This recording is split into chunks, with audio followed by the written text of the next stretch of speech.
મારું નામ મારુતિભાઈ વસરા. મારી દુકાનનું નામ છે કૃષ્ણા ઇલેક્ટ્રિક.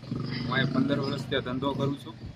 અને બનાવ એવો બન્યો કે રાતે ક્યારે આગ લાગી હોય ખ્યાલ નથી, બરાબર.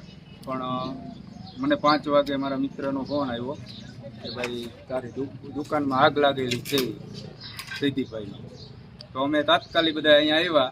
5 વાગે હું અહીં પહોંચ્યો તો અડધું શટર તોડેલું હતું અને શંકાસ્પદ કોઈ આગ લગાવી હોય કે અથવા લાગી હોય, બરાબર છે.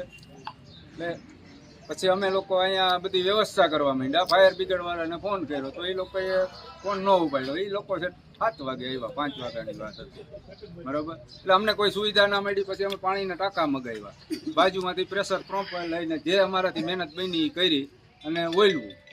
તો ફાયર બ્રિગેડ 7 વાગે આવી. તે પછીનું બધું શટર તોડ્યું અને બધું ઓઈલવું. એટલે બધું જો કે આમ અડગી ગયું છે. કોઈ વસ્તુ અંદાજિત તમારી નુકસાની કેટલી ગઈ છે? અંદાજે મારે 15 થી 16 લાખ જેવી નુકસાની છે.